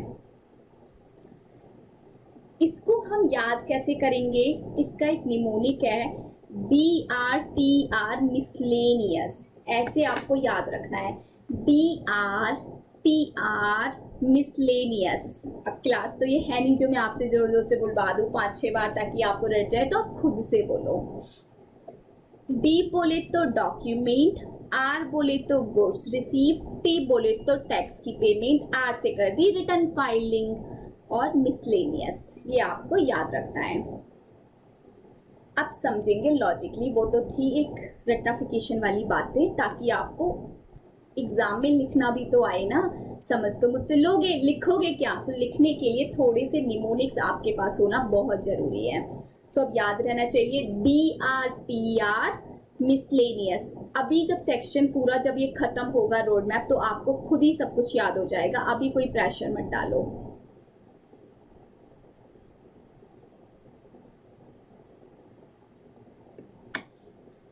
सेक्शन 16 सबसेक्शन 2 कहता है, देख रेसिपिएंट, तेरे को आईटीसी तो मिलेगा, लेकिन तेरे को कंडीशन पूरी करनी पड़ेगी 16 सबसेक्शन 2 वाली। और 16 सबसेक्शन 2 के अंदर जो कंडीशंस लिखी हुई हैं वो कुछ ऐसी हैं कि रेसिपिएंट के पास डॉक्यूमेंट होना चाहिए। जब रेसिपिएंट ने गुड्स परचेज किए होंगे तो जो सेलर था उससे क्या मिला होगा? एक इनवॉइस मिला होगा। अगर रेसिपिएंट तेरे हाथों में इनवॉइस है तो तेरे को आईटीसी मिलेगा, अदरवाइज तेरे को आईटीसी ना मिल पाएगा। तो यानी कि आईटीसी क्लेम करने के लिए इनवॉइस होना बहुत जरूरी है, इनवॉइस होना बहुत जरूरी है। दूसरा मैंने बोला गुड्स रिसीव। रेसिपिएंट अगर आप आईटीसी क्लेम करना चाहते हो तो क्या एक्चुअल में गुड्स आपको रिसीव हो गए हैं? अगर आपको गुड्स रिसीव हो गए हैं तो आपको आईटीसी मिलेगा, अदरवाइज आपको आईटीसी नहीं मिलेगा। जैसे कि सामने सेलर बैठे हुए हैं, मैंने उनसे बोला हे सेलर, मेरे को एक एसी परचेज करना है अपने ऑफिस के लिए। सेलर ने कहा ठीक है, हम ऑफिस में, आपके ऑफिस में ये एसी भेज देंगे। तो अगर एसी मेरे ऑफिस में आ गया है, मुझको रिसीव हो चुका है, तो मुझको आईटीसी मिलेगा, अदरवाइज मुझको आईटीसी नहीं मिलेगा। फिर बात आती है टैक्स पेमेंट। ये जो सेलर थे सामने वाले, वो सप्लायर हैं, वो अपना एसी मेरे को बेच रहे हैं। उन्होंने मेरे से क्या लिया? उन्होंने मेरे से गुड्स की वैल्यू ली प्लस जीएसटी का पैसा लिया। अगर वो सेलर अपनी जीएसटीआर 1 की रिटर्न, अपनी 3B की रिटर्न, अपनी सभी रिटर्न अगर गवर्नमेंट को फाइल कर देगा, अपनी रिटर्न गवर्नमेंट को फाइल कर देगा और टैक्स की पेमेंट गवर्नमेंट को कर देगा, तभी रेसिपिएंट को आईटीसी मिलेगा, अदरवाइज रेसिपिएंट को आईटीसी नहीं मिलेगा। हाँ मैम, ये क्या कह रहे हो आप? ये तो बहुत बड़ी बात हो गई। ऐसे तो सेलर अगर जीएसटी पे नहीं करेगा तो हम रेसिपिएंट का क्या कसूर है? हम रेसिपिएंट को आईटीसी क्यों नहीं मिलेगा? हमने तो अपने सप्लायर को एसी का पैसा भी दे दिया और जीएसटी का पैसा भी दे दिया, तो हमको आईटीसी क्यों नहीं मिल रहा? हमको तो आईटीसी मिलना चाहिए ना। ये तो सेलर की गलती है कि सेलर ने जीएसटी का पैसा गवर्नमेंट को नहीं भरा। तो बेसिकली गवर्नमेंट आप पर कंट्रोल कर रही है, गवर्नमेंट आप पर कंट्रोल करके कह रही है, देख रेसिपिएंट, मैं तो तेरी गर्दन पकड़ रही हूँ, मैं तेरे से बोल रही हूँ कि मैं तुझको आईटीसी नहीं दूंगी जब तक कि सेलर अपना जीएसटी नहीं भरेगा। तू चल फोन लगा सप्लायर को और अपने सप्लायर को फोन लगा के बोल कि चल जल्दी से जीएसटी भर के आ ताकि मेरे को आईटीसी मिल जाए। तो बेसिकली देख रहे हो गवर्नमेंट कितनी चालाकी से एक चेन बना रही है। गवर्नमेंट सेलर को नहीं बोल रही है, गवर्नमेंट सेलर को नहीं बोल रही कि सेलर मुझे टैक्स दे, सेलर मुझे टैक्स दे। गवर्नमेंट तो आपको कह रही है कि मैं तुमको आईटीसी नहीं दूंगी। अब आप खुद सेलर को फोन करके बोलोगे, हाँ जी सेलर जी क्या बात है, रिटर्न नहीं भरने का मन है क्या? रिटर्न भर दो यार, जब रिटर्न भरोगे तभी तो मुझे आईटीसी मिलेगा। तो आप सेलर को बोल रहे हो। गवर्नमेंट का माइंड है यहाँ पर, गवर्नमेंट आप पर कंट्रोल करके सेलर से रिटर्न भरवा रही है। चलिए, हालांकि अभी कुछ बातें आपको बताऊंगी, अभी नहीं, धीरे धीरे, क्योंकि जरूरी नहीं है ना जो गवर्नमेंट बोले वो प्रैक्टिकल लाइफ में हो जाए। गवर्नमेंट तो बहुत कुछ बोलती है। गवर्नमेंट तो बोल रही थी जीएसटी का पोर्टल ऐसा होगा वैसा होगा, फॉर्म 3 भरा जाएगा, अरे 3 बना ही नहीं, फॉर्म 2 भरा जाएगा, फॉर्म 2 तक नहीं बना। तो जैसा गवर्नमेंट बोलती है जरूरी नहीं है वो ऐसा हो जाए। कुछ चीज़ें प्रैक्टिकल लाइफ में चेंज कर दी जाती हैं और प्रैक्टिकल लाइफ में चेंज होने की वजह से लॉ भी चेंज होता है।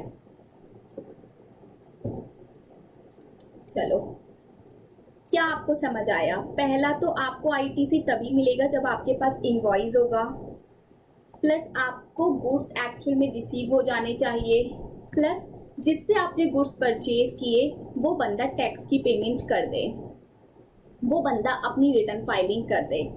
फिर रिटर्न फाइलिंग बाय रेसिपिएंट, आर बोले तो return filing by recipient, recipient को भी अपनी रिटर्न की फाइलिंग करनी होगी तभी उसको आईटीसी मिलेगा।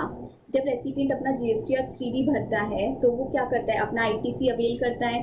अगर वो 3B नहीं भरेगा तो गवर्नमेंट बोलती है हम तेरे को आईटीसी नहीं देंगे। तो बेसिकली तू भी अपनी रिटर्न फाइलिंग कर, सप्लायर भी अपनी रिटर्न फाइलिंग करेगा, तेरे पास डॉक्यूमेंट होना चाहिए, तेरे को गुड्स एक्चुअल में रिसीव हो जाना चाहिए, तभी हम तेरे को आईटीसी देंगे, अदरवाइज हम तेरे को आईटीसी नहीं देंगे, नहीं देंगे। ये 4 कंडीशंस तो ऐसी थी डीआरटीआर जो कि सेक्शन 16 सबसेक्शन 2 में बताई गई थी, लेकिन बहुत सारी कंडीशन रूल्स में भी बताई गई हैं। तो मैंने सारी कंडीशन रूल्स वाली मिसलेनियस के अंदर लिख दी हैं ताकि आपको प्रॉब्लम ना हो कि कंडीशन पहले 16(2) में अलग पढ़ो फिर रूल्स में जाके अलग पढ़ो।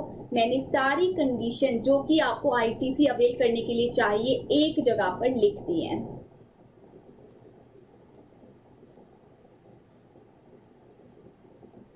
मिसलेनियस कंडीशन पढ़ाने से पहले, मिसलेनियस कंडीशन पढ़ाने से पहले मैं आपको कुछ समझाऊंगी। जो हमने 4 कंडीशन पढ़ी, हम इन्हीं पर काम करेंगे, हम इन्हीं को समझेंगे पहले, उसके बाद हम आगे बढ़ेंगे।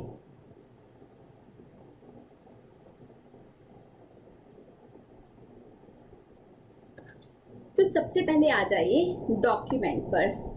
आपको डॉक्यूमेंट रिसीव हो चुका हो, आपको डॉक्यूमेंट रिसीव हो चुका हो, डी बोले तो डॉक्यूमेंट, डॉक्यूमेंट में जो रेसिपिएंट है वो उनको इनवॉइस रिसीव हो चुका हो। Recipient having position of tax paying document. अब देखो, आपके पास में इनवॉइस होना चाहिए। अगर आपने किसी से गुड्स परचेज किए तो आपके पास गुड्स होना चाहिए, लेकिन आपने गुड्स परचेज किए लेकिन अंडर आरसीएम परचेज किए हैं, तो आपको क्या करना होता है, सेल्फ इनवॉइसिंग करना होता है। तो उस केस में आपने जो सेल्फ इनवॉइस बनाया है वो आपके पास होना चाहिए। अगर आप गुड्स परचेज कर रहे हो किसी अनदर कंट्री से, इंडिया से ना करके इंडिया के बाहर से परचेज कर रहे हो, तो उसको इंपोर्ट बोलते हैं। इंपोर्ट के केस में आपको इनवॉइस नहीं मिलता, एक डॉक्यूमेंट मिलता है जिसका नाम होता है बिल ऑफ एंट्री। तो आपकी पोजीशन में कौन सा डॉक्यूमेंट होना चाहिए, बिल ऑफ एंट्री। अगर आपने गुड्स बाहर से परचेज किया है, इंडिया में परचेज किया है, तो अगर आपके पास बिल ऑफ एंट्री होगा तो आपको क्रेडिट मिलेगा, अदरवाइज आपको क्रेडिट नहीं मिलेगा। आपके पास डेबिट नोट होना चाहिए अगर आप क्रेडिट अवेल करना चाहते हो। तो वो कैसे, आपको मैंने डेबिट नोट का कॉन्सेप्ट पढ़ाया था इनवॉइस चैप्टर में, उसमें बताया था कि जब सप्लायर गलती से जीएसटी की कम वैल्यू चार्ज करता है या जीएसटी का कम रेट लगाता है, तो उसकी वजह से वो क्या करता है, आपसे बोलता है कि मैंने कम वैल्यू चार्ज कर दी थी गलती से, प्लीज़ मुझे और पैसा दो। तो जब आप उसको और पैसा देते हो तो वो आपको क्या इश्यू करता है, डेबिट नोट। तो जो आपने उसको और पैसा दिया, उस और पैसे पर भी तो आपने जीएसटी भरा होगा, तो उसका जीएसटी का आप क्या लोगे, आईटीसी लोगे। तो वो वाला आईटीसी आप क्लेम कब कर पाओगे, जब आपके हाथ में क्या होगा, डेबिट नोट। सिमिलरली अगर इन केस ऑफ रिवाइज इनवॉइस की बात करें तो आपको आईटीसी तभी मिलेगा जब आपके पास रिवाइज इनवॉइस होंगे। और एक होता है आईएसडी इनवॉइस, इसका एक पर्टिकुलर सेक्शन है, उस सेक्शन में ही पढ़ाऊंगी। इनपुट सर्विस डिस्ट्रीब्यूटर्स होते हैं कुछ, उनके केस में एक स्पेशल इनवॉइस इशू किया जाता है, उस इनवॉइस का नाम होता है आईएसडी इनवॉइस। अगर आप आईटीसी अवेल करना चाहते हो तो आपके हाथ में आईएसडी इनवॉइस होना चाहिए। तो आपको क्या बात समझ आई कि आपको आईटीसी तभी मिलेगा जब आपके हाथ में डॉक्यूमेंट होगा। डॉक्यूमेंट कैसा, जो कि ये बात को प्रूव करेगा कि हाँ आपने गुड्स परचेज किया था, आपने जीएसटी का पैसा भरा था। अब वो डॉक्यूमेंट इनवॉइस भी हो सकता है, वो डॉक्यूमेंट सेल्फ इनवॉइस भी हो सकता है, वो डॉक्यूमेंट बिल ऑफ एंट्री भी हो सकता है, वो डॉक्यूमेंट डेबिट नोट भी हो सकता है, और वो डॉक्यूमेंट रिवाइज इनवॉइस भी हो सकता है, एंड आईएसडी इनवॉइस भी हो सकता है। नाम कुछ भी हो, हमें नाम पर नहीं जाना, हमें तो उसके काम पर जाना है। हाँ, वो एक ऐसा डॉक्यूमेंट है जिस पर लिखा हुआ है कि आपने इतने रुपए का जीएसटी भरा था, तो उस डॉक्यूमेंट के बेसिस पर आपको आईटीसी मिल जाएगा। तो बेसिकली इतने ये जो नेम्स लिखे हैं ये आपके माइंड में रहने चाहिए। अगर आपके पास ये डॉक्यूमेंट्स हैं, जो सा डॉक्यूमेंट आपके ऊपर एप्लीकेबल होगा वो आपके पास है, तो आपको आईटीसी मिलेगा, अदरवाइज आपको आईटीसी नहीं मिलेगा।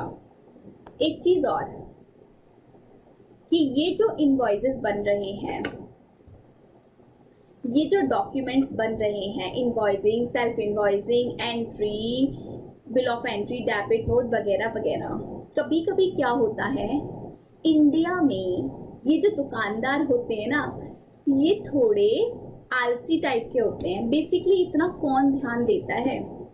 मान लो ये एक इनवॉइस बना रहे हैं, इनवॉइस में आप सबको याद होगा कि मैंने कितने सारे पर्टिकुलर्स पढ़ाए थे कि नेम लिखो सप्लायर का एड्रेस लिखो, सप्लायर का जीएसटीएन नंबर लिखो, फिर रेसिपिएंट का नेम लिखो, रेसिपिएंट का एड्रेस लिखो, रेसिपिएंट का जीएसटीएन नंबर लिखो, प्लेस ऑफ सप्लाई लिखो, गुड्स की वैल्यू क्या है, जीएसटी का रेट क्या है, कहाँ से गुड्स लिया, ऑरिजिन क्या है, डेस्टिनेशन क्या है, उस पर डिजिटल सिग्नेचर लगाओ, उस पर गुड्स की डिस्क्रिप्शन लिखो, उस पर HSN कोड लिखो, एंड बला बला बला। बहुत सारे पर्टिकुलर्स मैंने आपको पढ़ाए थे, बहुत सारे पर्टिकुलर्स एक इनवॉइस पर लिखे जाते थे। अब ये जो दुकानदार है जो कि एसी बेच रहा था, अगर ये कुछ पर्टिकुलर्स लिखने से मिस कर दे, लिखे ही ना, है ना, तो उसने जो इनवॉइस मुझे दिया वो इनवॉइस कौन सा इनवॉइस बोला जाता है? Defected invoice, invalid invoice. हमने इनवॉइस के चैप्टर में पढ़ा था कि सभी पर्टिकुलर्स मैंडेटरी हैं। एक सप्लायर को अपनी इनवॉइस पर सभी पर्टिकुलर्स को लिखना है, लेकिन अगर वो इनमें से कोई पर्टिकुलर नहीं लिखता तो वो इनवॉइस वैलिड इनवॉइस नहीं होता। तो जब इनवॉइस ही वैलिड नहीं है तो क्या आईटीसी मिलना चाहिए? आप सभी मेरे को मैसेज करो। अगर डॉक्यूमेंट ही वैलिड नहीं है तो क्या आईटीसी मिलना चाहिए? ऑलमोस्ट स्टूडेंट्स का आंसर आएगा नो मैम, नहीं मिलना चाहिए।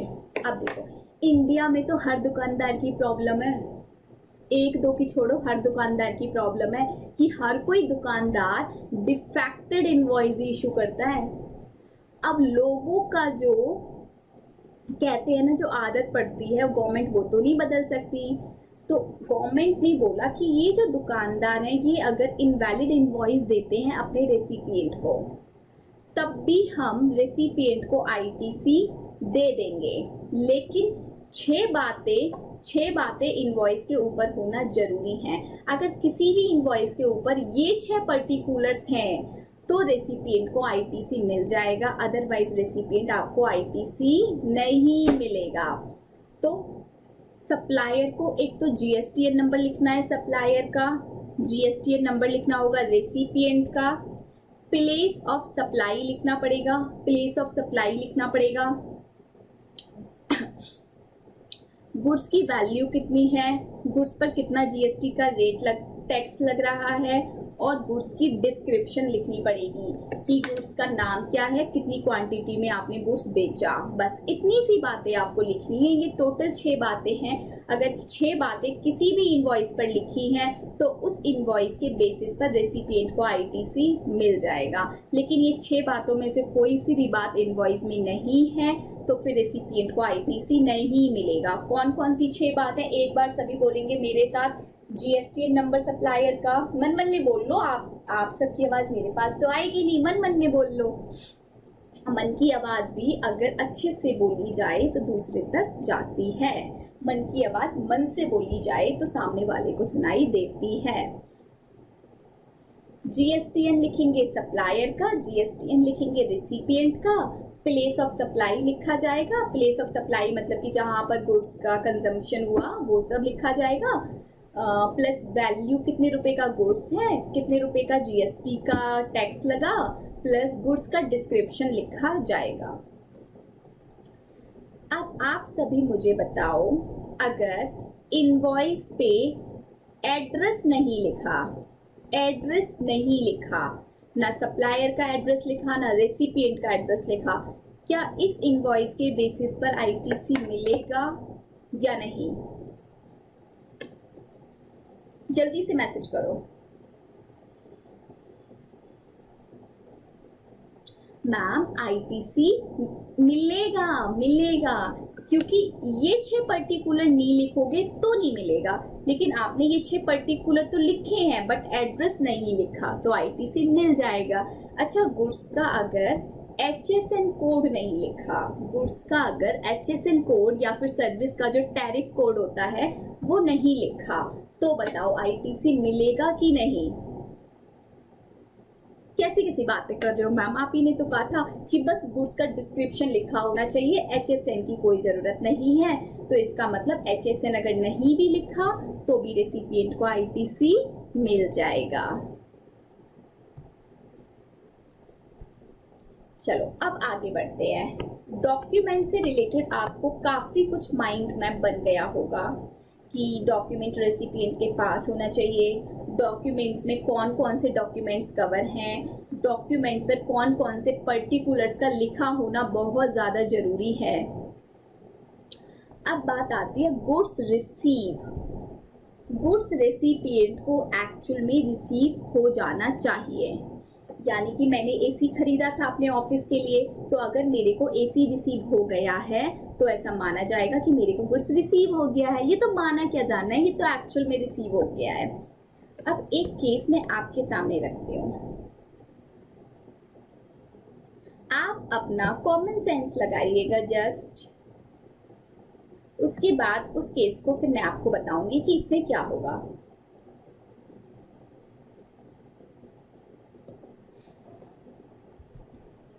मैम आप हमसे ज़्यादा क्वेश्चन पूछा कीजिए, हमें मज़ा आता है, हमें आंसर करने में मज़ा आता है और मुझे भी बहुत मज़ा आता है जब आप सही सही आंसर करते हो। तो अगर गलत भी करते हो तब भी आता है, क्योंकि गलत करोगे तभी तो आपको सही का पता लगेगा।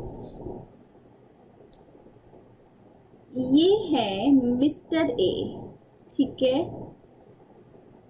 मिस्टर ए को गुड्स चाहिए थे, मतलब कि इनकी टॉयज की शॉप है, इनको थोड़े से टॉयज चाहिए थे। तो इन्होंने बी को फोन लगाया, हे बी, आप टॉयज बहुत अच्छे बनाते हो, प्लीज हमारी दुकान पर टॉयज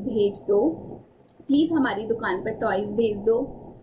तो बी ने कहा ठीक है, मैं आपके लिए गुड्स मैन्युफैक्चर कर रहा हूँ, मुझे 10 दिन का टाइम दो, 10 दिन के अंदर अंदर मैं आपके गुड्स आपको भेज दूंगा। फिर क्या हुआ, 10 दिन कंप्लीट होने से पहले सी का फोन आया ए के पास। सी ने ए को बोला कि मेरे को ना टॉयज चाहिए। तो सी को जैसे वाले टॉयज चाहिए थे वो टॉयज ए बी से खरीदने वाला था। तो ए ने बी को बोला, बी सुनो, ये जो टॉयज हैं आप मुझे मत दो, सीधे मेरे बिहाफ पर सी को दे दो। मतलब कि बिल आप मेरे नाम पर बना दो, लेकिन शिप इनको सी को कर दो। इसको बोला जाता है bill to ship to model, billing किसी और को, शिपिंग किसी और को। तो जब भी बात करेंगे bill to ship to model की, तो यहाँ पर इस केस में आप सब मुझे बताइए कि क्या होगा, क्या ए को आईटीसी मिलेगा या फिर ए को आईटीसी नहीं मिलेगा।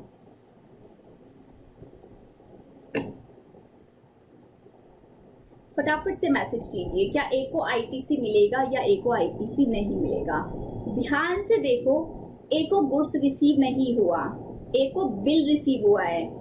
गुड्स तो बी ने सी को भेज दिया ए के बिहाफ पर। तो गवर्नमेंट बोलती है कि actual receive include deemed receive in case of bill to ship to model. यानी कि ए, अगर आपने गुड्स रिसीव नहीं किया लेकिन आपके बिहाफ पर किसी और ने रिसीव कर लिया, तो हम ऐसा मानेंगे कि मिस्टर ए, गुड्स आप ही को रिसीव हो गया है और हम आपको आईटीसी दे देंगे, क्योंकि बिलिंग किसके नाम पर हुई है, ए के नाम पर। ए ने ही जीएसटी का पैसा बी को दिया होगा, तो ए को आईटीसी मिल जाएगा। बात समझ आई या नहीं? तो ए को आईटीसी मिल जाएगा। एक बार इस वाले मॉडल को मैं फिर से समझाती हूँ, एक बार फिर से समझ लो थोड़ा सा, और जिसको नहीं समझ आया, क्योंकि मॉडल बहुत काम आएगा। ये थे ए, ये थे बी और ये थे सी। ए ने बी को बोला था कि मुझे टॉयज चाहिए, लेकिन आप एक काम करो, टॉयज मुझे ना देके मेरे बिहाफ पर सी को दे दो। तो क्या हुआ होगा, बी ने बिल किसको बनाया होगा, ए को, लेकिन शिप किसको कर दिया होगा, सी को।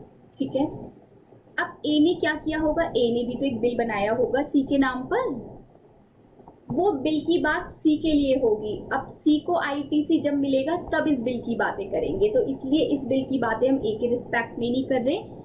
ए जब सी को गुड्स बेचेगा तो ए भी तो एक बिल बनाएगा, तो उस वाले बिल का आईटीसी तो सी को मिलेगा, वो एक अलग डिफरेंट बात है। लेकिन अभी जो मैं बात कर रही हूँ वो इस वाली ट्रांजैक्शन की कर रही हूँ, जिसको हम बोल रहे हैं bill to ship to model, कि बिलिंग तो ए को मिल गई लेकिन शिपिंग मिस्टर सी को मिली है, on the behalf of mister A मिली है, तो ए को आईटीसी मिल जाएगा, क्योंकि उनके पास बिल तो है, डॉक्यूमेंट तो है, और लेकिन गुड्स भी ऐसा मान लिया जाएगा कि उनको रिसीव हो चुका है, क्योंकि ये bill to ship to model है। और bill to ship to model में गवर्नमेंट कहती है कि एक्चुअल में जो आपको रिसीव हुआ, उसका मतलब होता है कि आपके बिहाफ पर अगर किसी और ने भी रिसीव किया है तो हम ऐसा मान लेंगे कि आपको रिसीव हो चुका है।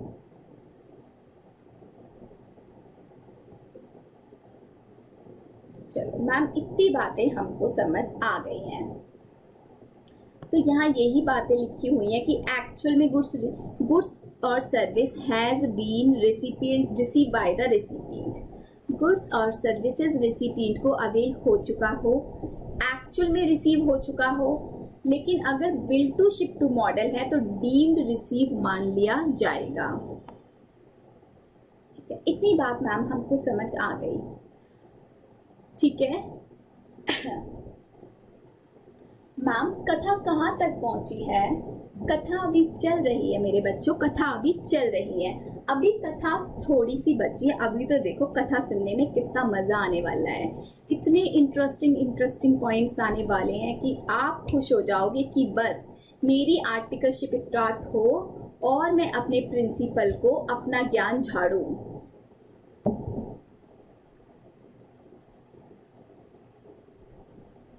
बुक से पढ़ने में अच्छा तो लगता है, बट मेरा मानना है कि प्रैक्टिकल लाइफ को लिंक करके पढ़ते रहो तो हमें अंदर से एक फीलिंग आती है कि इन फ्यूचर डिग्री हमें नहीं कमा के खिलाएगी, हमारा दिमाग हमें कमा के खिलाएगा। तो दिमाग चलते रहना चाहिए। डिग्री में जो लिखा आएगा वो तो सिर्फ एक नाम आएगा।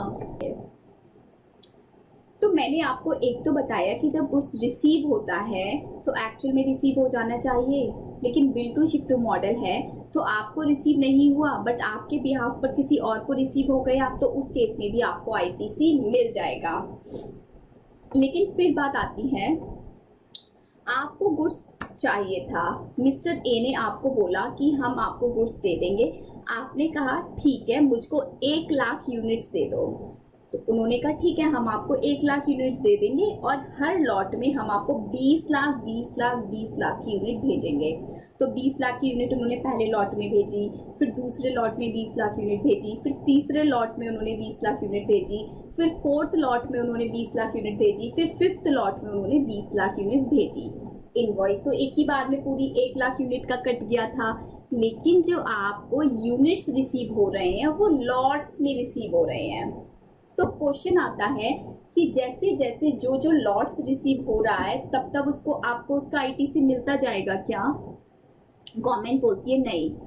अगर लॉट्स की बात करेंगे तो जब आपको लास्ट वाला लॉट मिलेगा, बिल्कुल लास्ट वाला लॉट मिलेगा, हमारे एग्जांपल में 5th नंबर पे जो लॉट गया था, तो जब लास्ट वाला लॉट आपको मिलेगा तब ही आपको पूरी वैल्यू का आईटीसी मिलेगा।